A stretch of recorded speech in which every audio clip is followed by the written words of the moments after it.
Hi guys, hope you're well. Big day coming up on Saturday. Looking forward to seeing loads of you there. So an interview coming up with Phil Hickin and Justin Smith of the Football Lads Alliance. They're going to be telling you exactly what the Football Lads are going to be getting up to on the day. So Phil, what are we going to talk about this week, mate? There's only one thing we can talk about now. That's Saturday, isn't it? The big march. What do you think? You looking forward to it? Well, I'm looking forward to it, yeah. I mean, I think there's some massive numbers there. I don't know how the hell they're going to control that. I don't know, because even Tommy's talking about 1 million. Well, you know what? Listen to this. I forgot to tell you this. There's a mate of mine is working in Parliament and he's going Saturday. So he rang me yesterday and said, I'm meeting with mates at Parliament. And I said, why? I said, you've got to go be Southside. He went, no. And anyway, we started chatting. I said, listen, they're expecting 1 million people. He went, Parliament are saying they're expecting 3 million. Really? That's what they're talking about in Parliament. There's going to be 3 million people there. They've got to have some kind of idea prior to what's going on about how many old build they're going to have there. So, you know, that must be sort of commensurate. 3 million people turn up. Yeah. Even 1 million, it's going to be... Where are they going to put them all? You ain't going to get all them people in. I don't think you can get all them people in Parliament. Stamford Street's a long street. Yeah. It is a long street, but I don't know how they're going to get 1 million in. And then you've got us lot coming in. Yeah, well, we were expecting up 6 figures, didn't we? 150,000. Yeah. I mean, I don't know about you, but people have never been on a march before, you know, everyone that you speak to, wow. Oh, we're coming. Where do we meet? I'm getting driven mad by whole people. Villages. Whole villages are talking about going. Communities, isn't it? That's nice. I mean, obviously we've got what we do, but, you know, when you're talking about towns in Essex and Oxford, they're all going, oh, look, where do we meet? And I'm just saying, well, here's a train timetable. Why don't they all come together? And I think that'd be nice, because people are getting on at different stops, and I think I'm getting people ringing me. I'm like, who have never been on a march before, and asking me how they get there, and I'm like, it's non-stop. Yeah, it's not like their kids either. No disrespect to everyone, but you're not 6. Come on, have a little look at the timetable. But it's going to be a great day. I mean, you know, they're calling it a festival, and I think it will be a festival atmosphere. Do you know what I mean? I don't think it's going to be anything but. Even they're talking about it's going to be a little bit of rain. I don't think that's going to dampen anyone's. It's going to be great. It's just going to be a great day. You can't win either way round. If it was like, I mean, it's a lovely day today. If it was like today, people standing there for a few hours getting red hot, especially with kids and that, or raining, you know, you can't have it both ways. He's got some great speakers and all, you know. Yeah, I've got a list of them here. Who we got? Come on, who we got?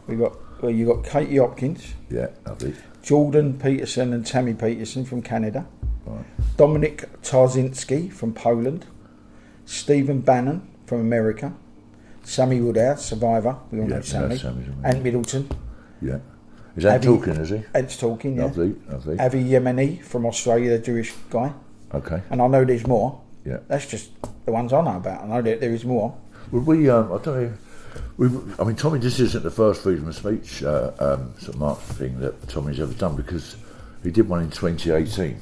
Yeah. If you remember, I think it was about May, was it 2018? 6th of May. 6th of May, there you go. And the Football Lads, we went, Hyde Park, wasn't it? Yeah, we met? I think we had about 30,000 there. Yeah. And we met up. I mean, I was massively surprised by the numbers that turned up that day, because it was quite a short notice sort of thing, and we put out a thing a few days beforehand saying, look, we're going to go and support this freedom of speech thing Tommy's doing, because you know and I know over the years we've more or less always, every now and again people have their little difference of opinion, but we've always sort of gone along and supported him, haven't we? We're all on the same side. Yeah, well, you know, patriots, well, people who want the best for our kids, don't we? So. Yeah, and but yeah, that day, I mean, I don't know.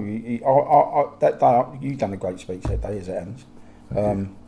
Speech of the day, I'd say. Was it match of the day? Was it? Speech of the day. Speech of the day. But no, it was a good day, and I think Tommy was pleased to see us walk in, wasn't he? Because he didn't have that many there at the point. Well, we're going back some years ago, 7 or 8 years ago, and I think, you know, obviously at the time with Tommy being in and out of prison and things like that. Because it was to do with him being banned on X, wasn't it? Well, I mean, prior to that, I went and spoke up for him at Hyde Park Corner, and that's when I had all my troubles and bouncing out not holding it. But I don't think he'd been out long, but he did that freedom of speech, and at the time there was all these things going on about Twitter and you know, with Saudi Arabia, and people were buying up all the oxygen, if you like, for all those sort of platforms. And so we went along to that, and we had some huge numbers. I mean, great numbers. There was, I remember, So I think his name's Scott. His name is Scott. Is one of the veterans, good lad, and he came along playing the bagpipes. Funny story. He came along playing the bagpipes, and we're trying to get everyone there. We've got this big banner, you know, whatever it would have been, Football Lads, Freedom of Speech. Together we are stronger, I think. Yeah. And so he's got that across the front, and the usual thing, we're trying to get everyone behind it and keep people to the sides, because you've always got all these things, you know, and I know. There's always someone, I've got to be at the front, or they're trying to. We go, look, can't everyone just walk together, because apart from anything else, we know it looks good on film, you know, when you're watching it. And so we've got this Scott at the front, and I don't know if I can say the other kid's name, but David, who's an ex-policeman, and we went, well, David, why don't you walk in the front? And we think, just in case. Sorry, David, lovely man, by the way, best wishes. And so Scott, this big Scott, he's a big old lad. He's got his tartan, you know, his kilt on and all that, his hat and bagpipes. And we're going, right, you ready? Yeah. So off he goes. He's a fit old boy. Looks a bit like Ed Midland, actually. And he's bowling down the road.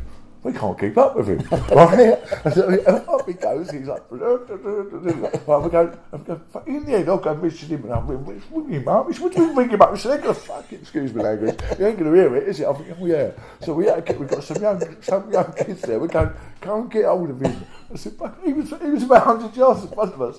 We go, at one point, he's looked round, I shouldn't think he could see us, we're that far behind, all the old boys, you know what I mean, all tottering along. Yeah. But no, he was the one who got, something happened, we got pushed over by the old Bill or something. That's right. At some sort of event, because I don't know what he was doing. But yeah, if you're out there, Scott, if you're around, it'd be lovely to see you Saturday. Yeah. But yeah, good lad. But yeah, I mean, on that day, Tommy had a load of speakers. I got up and spoke. I remember, some of the things, because at the time, unlike now, not so many people were kind of awake, as we like to say, as to what was going on. Yeah. And we were sort of jogging people's memories a little bit and saying, this is what we're doing. And I remember saying, one of the things, history will look kindly upon, the people that were there that day, which I think is true, because all these people, we've been doing this a long time, haven't we? Reflects on now, doesn't it? Yeah. What's happening now? Getting back to Saturday, I mean, this isn't the first time Tommy's done this, and obviously we're going to get behind it again. Well, so they're getting better and better, bigger and bigger.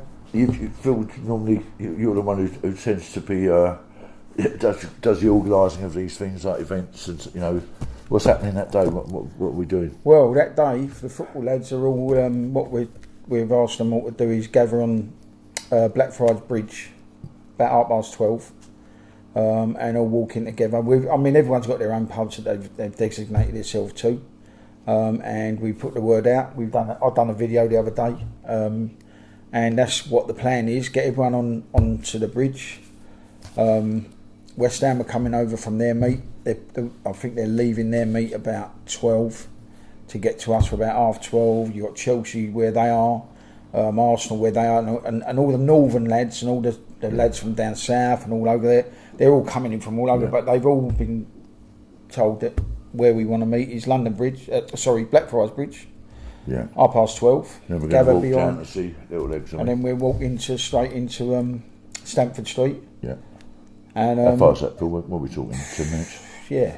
I don't know if it's even that, mate. It's 7 or 8 minutes. Because as you come over the bridge, Stamford Street's sort of there, and we'll just walk straight in, and then all the people that don't really know, because it's funny. I've been speaking to people at Tommy's marches, and when I talk to them about the football, the FLA and the DFLA, a lot of them like, I don't know what you're talking about, but now they're getting to know, and they'll hopefully all see 20,000-30,000 of us walking in Saturday behind our banner. We got the big DFLA.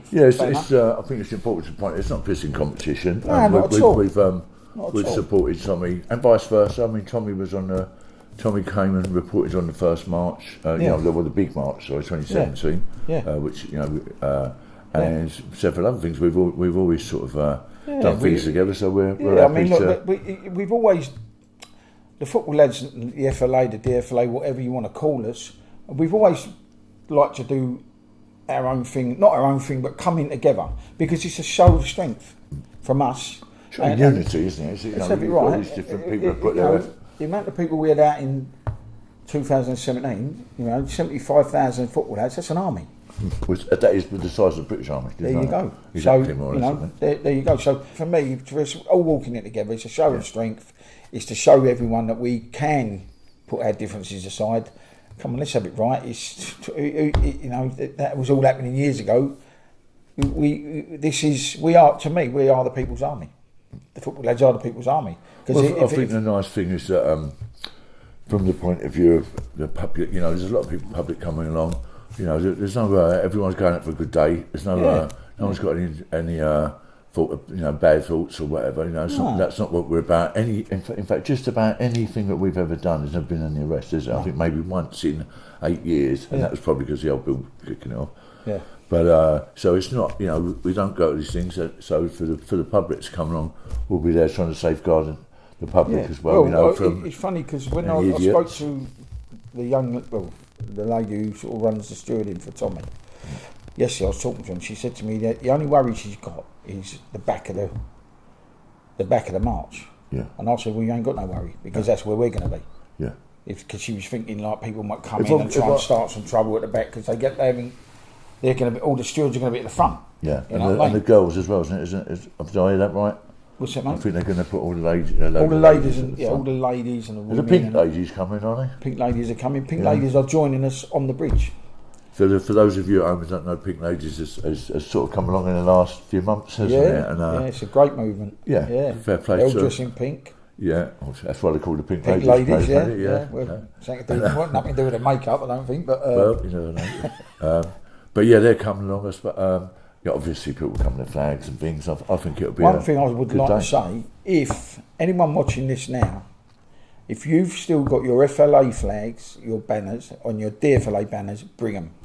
Because I'm getting loads of photos lately of lads with their DFLA like old photos. Yeah. If they still got them, bring them. Bring them Saturday. Yeah. Let's have a big, like you've got them all. You've got Coventry ones. You've got, but Brighton. I'll tell you what. One I got sent the other day. Brighton and Bayern Munich, a DFLA flag. Wow. Very nice. On the same thing, and they're coming Brighton with some German lads that I know Saturday. So just about any team. I mean, friends of mine, Plymouth, come in. Obviously, all the time. We know when we're in London, you're going to see Palace, Millwall, Spurs, West Ham, Chelsea. All those make Arsenal. All the Pompey will be there in numbers. But always are. We're in Blackburn, Bolton, Blackpool. I've got Blackpool lads coming clubs to meet us, and we've got Stoke and Port Vale. Yeah, are coming to meet us on where we're meeting. Yeah. Birmingham. We've got Man United coming down with Mr O'Neill and so forth, I believe. Yeah. Obviously, Sunderland, Newcastle. Yeah, they're all coming. I mean, just about you name any football club. Well, I think, like I you don't say, think there's anyone that isn't coming. No, I've had some young lads contact me as well that there wasn't about when we started the FLA, and I've sent them. They've asked me to send them pictures and videos, which I have done, and they're like, "Oh, we can't wait for Saturday." And do you know what I mean? I've sent them pictures and videos of the big march, and they're all young. They're all young lads, and they're coming. I think Crewe. They're from Crewe, Chester, Tranmere, all that sort of area. I don't know how some of these trains aren't fully booked. How people are managing to. I mean, fair play, by the way, to anyone. We don't live too far from London or in London, But for people, some of these people that come from Newcastle, it's not a cheap hobby. No, you're still going to. What are you paying? £100? I mean, there's people coming from Scotland. Yeah. We've got people coming from abroad. Yeah. I have quite a few boys coming back over from abroad, and Ireland. So I mean, I noticed a load of Irish boys coming over with some of the Tottenham I heard the other day. Yeah. So, I doff my hat to some of these people who pay a lot of money, to come to these things. Yeah, I think we got to think about doing one in Birmingham, in the middle of the country. So, because a lot of people are saying why London all the time, and we know why it's London because it's the capital. Yeah. But a big one in Birmingham is essential for everyone. We have been Birmingham in the past, and we obviously for J42 Justice for 21 close at home. Great cause. Manchester, Sunderland, but I get that. I hear what you're saying. I think I make you right. Yeah. Just to even it out a little bit as well, isn't it? But I'm looking forward to Saturday. It's going to be I think it's going to be some huge numbers. But what's the current state of play on the trains and that? Is that? What I gather is the strike finishes Thursday/Friday. It's an underground strike, so you can get if if it was on, from what I've been reading up in it, and it's saying at the moment it finishes Friday, possibly Thursday. I think they've got their point across because everywhere's gridlocked at the moment. Yeah, buses, everything is just ridiculous. But so I think Friday it finishes. So I think everything's going to be fine. Saturday underground, I think it'll all be fine. Okay. I mean, they were worried about it. The Mr. Khan trying to disrupt. Done well there, didn't you? Done well yeah, there. Yeah, I did do well. I did do well. It nearly come out, but yeah. Listen, I think it's gonna be fine. I think it's gonna be fine. From what I've been looking at, so no, I don't know. You know, I'm obviously we're looking to get about 8:30, but I mean, I think most people, you know, looking to get into London early. You know, allow yourself a bit of time because well, that's what they're things do go saying. See, there's a bit of a confusion as well because when Tommy done the video telling them that the muster point has moved, which it ain't really moved that far. They put a thing out saying, can everyone get there for sort of between 10 and 11? And I'm getting people saying, Phil, why are you lot meeting at 12:30 when they're leaving at 11? They're not leaving at 11. They're leaving at 1 o'clock. They're just asking people to get there early because they know there's going to be a lot of people there and they just want to get them all into Stamford Street, you know what I mean? So they're not leaving at 11.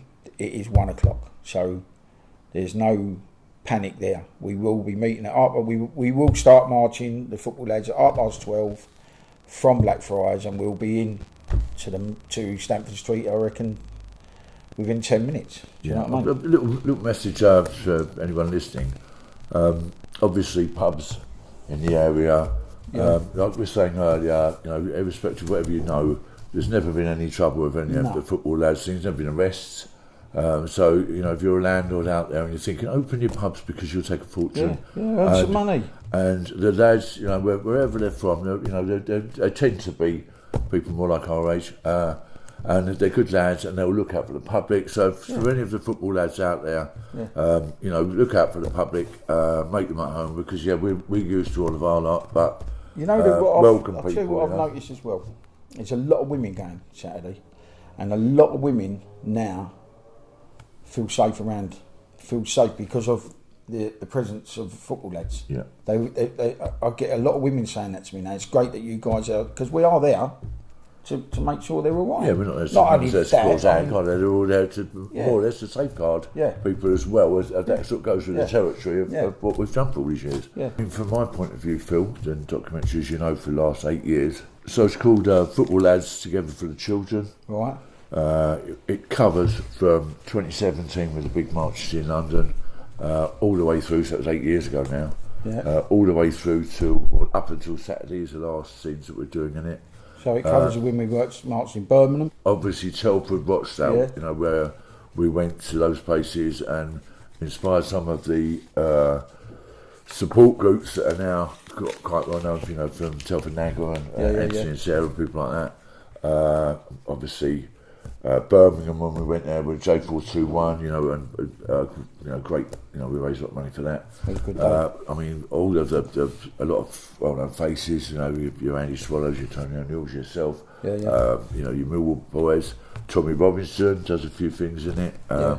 So, you know, I can't make it come out. It's been a long time coming. It's been a long slog, to be honest, because different things along that way. I mean, I got in prison during the making of this.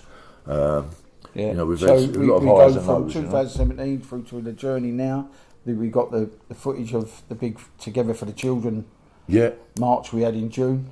And the footage of, I mean, when we launched the Together for the Children campaign in March, there was people saying to me, you're going to have 20,000 there, you're going to... I said, no, we're not. Because we didn't really... We kind of kept it a little bit low-key because of... we had survivors there, and we was a bit worried we was going to get a counter-protest and it was going to put them off. So on the first one, what did we have? I don't know, 300-400 there? But it was still a great day. We marched them at the Home Office, we handed in our letters, and then the next one, after we'd spoke to the survivors and the people... 30,000 is a bit... Well, they said that, when we spoke to them, I said to them, look, you know, do you mind if we... Because we are the DFLA, and that if we put our name to this, we're going to get numbers. And they was like, we're not worried about the left. And that was it. Then on June the 28th, we had great numbers. And they were asking us, I mean, that's important an important point. Really, they were asking us to come and asking for our support. It wasn't like people go, "You jump on a bandwagon and you're trying to do it." No, we genuinely from 2017, we were when we were going to Telford and Rochdale. We were working in tandem with all those support groups from then to now, and I'd like to think that we played quite a little part, our own part in helping to get that national inquiry. Let's see what happens with it, but I think we've earned the right to say that. I can't wait for the documentary to come out. I think it's going to show the football lads in a great light. There's so many different aspects of things that have helped with, not just Justice for the 21. Or lads in Birmingham that work with feeding the homeless there, they're called the Outreach Angels. Outreach Angels. The lads have been doing that for years, helping the veterans. I mean, we did a lot of things for the veterans along the way. So you're going to get to see all of these things. You're going to get everything that we've been involved in along the way that people don't know about. Like Telford, Rochdale, when we went there, and like you say, the outreach. I mean, that.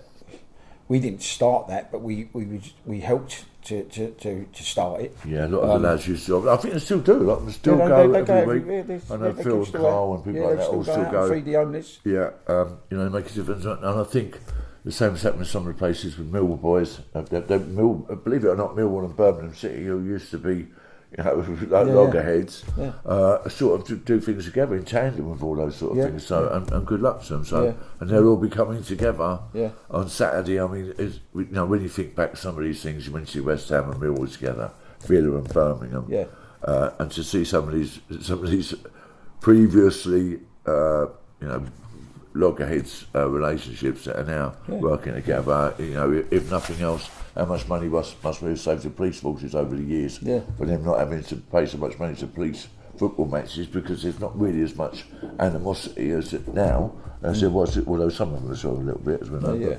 Shout out to Andy Swallow. Thanks for last week.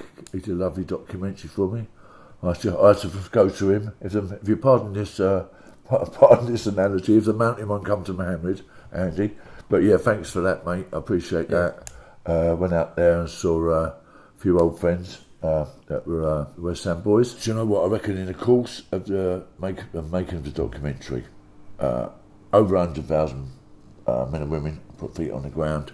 So if you're one of those people, you're probably likely to see yourself in this documentary. Whether it was in London, Birmingham, Manchester, Sunderland, Telford, Rochdale, these places. But people that put feet on the ground, you probably see yourself walking along in this, because there's a celebration really of everything that's happened in the last 8 years in terms of putting feet on the ground and the continuation of people marching for our children. Have you got footage of the very first march? The FLA march? I mean, we had 10,000 on that.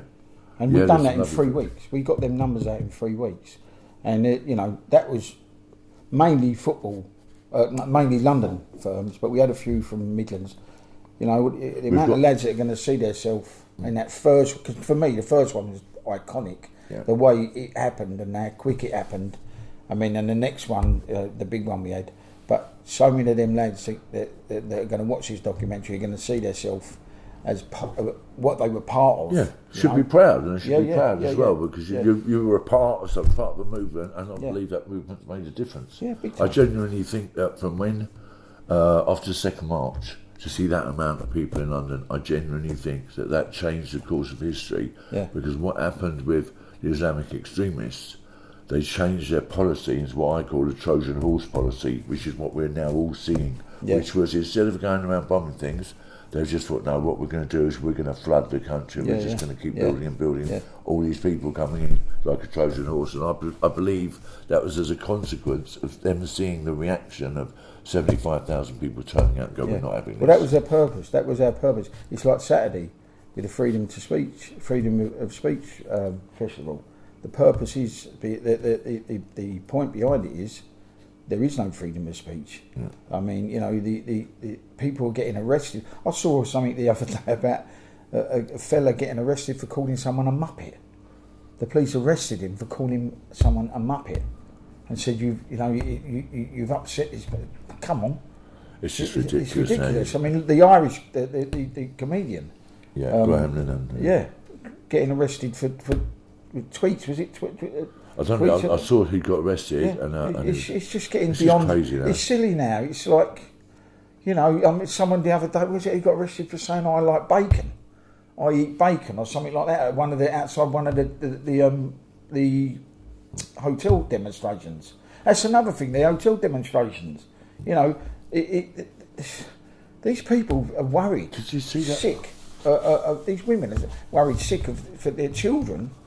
You know, the thing in Epping, they were saying, I mean, I spoke to people in Epping, and before this guy got arrested, these illegals were going around and hanging around outside the school and they're hassling these young ladies. In Hertfordshire, you know, that was a few months ago where they found 3 people, 2 men dressed as women trying to go into primary school with knives on them. Yeah. What happened about that, I don't know. Nothing. But I don't know if you saw it this week. I don't know where the protest was. I think it might have been up north. Where while the police are trying to sort of keep protesters away, there's one of the migrants is in the hotel window knocking one out. Have you seen it? No. And they're going, have a look and all that, and the police are refusing to look at it. And they're going, there, look, the bloke's in the window knocking one out. While the police are standing outside. It's just nuts. The security guard at Norwich watching videos of beheading and all they've done apparently is just move into another hotel. It's you know, what's going on in this country at the moment. What's going on in this country at the moment? It's beyond belief. You know, it's like we feel like I feel like I'm a how can I put it? I don't feel like this is my country anymore. It's being taken away from us, our values and everything. You know, this is all to do with freedom of speech. Why can't people come out and say how they feel about what's going on in this country? You know, and it's making everyone angry. We've been saying this for 8 years. Yeah. 8 years now. You know, about freedom of speech. And that, you know, about that's why Saturday's going to be so big. Yeah. Do you remember going to West Bromfield when we had the meeting there? Yeah. It was above a pub, wasn't it? Yeah. It was a nice Indian. We had a few up there. It's always nice grub up there. Yeah. We've got something in common. Oh, mate, I do love the Indian up there. Wherever the meeting is, whatever it's about. It'd be an Indian restaurant. The first topic of conversation is what's the food. Yeah, where's the Indian? Where's the food? But no, I remember we went to that because, you know, at the time that was sort of when the FLA split was you know, that sort of split thing. Not going to go too much in that, but we all sort of met there. And obviously we interviewed quite a lot of the boys for the documentary outside. So you had Millwall, so Terry Hooley was with us then, and Mickey Hennessy and Keith Kerwick from Millwall, and then you had all of the lads, you know, the 3 main, well, from West Brom, Aston Villa, Birmingham, no disrespect to Wolves there, all there. You know, to sort of come together, and then yourself and Gary Patrick. You know, it's like all outside that pub doing little interviews. West Bromwich, and I think there was something happened there the other day. I think is that where they put all the flags up, Phil? Yeah, where they unveiled that "Stop the Boat, Save Our Children" flag. The great big one off the building. Right next to the M6. That's where we had the meeting. Oh right, yeah. But we've got one up there soon, coming up.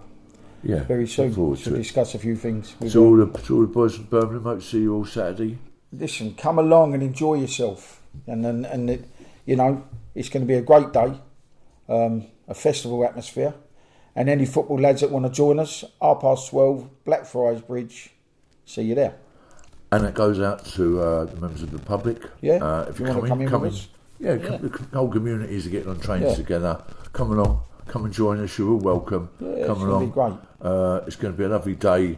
We're going to walk down to where Tommy is, and I think it's going to be a great day. So come and join us. Yeah. People from across the length and breadth. Saturday. Yeah, people from across the length and breadth of Britain coming together, as we like to say, together as one. Together we are stronger. Together we are stronger. Yeah.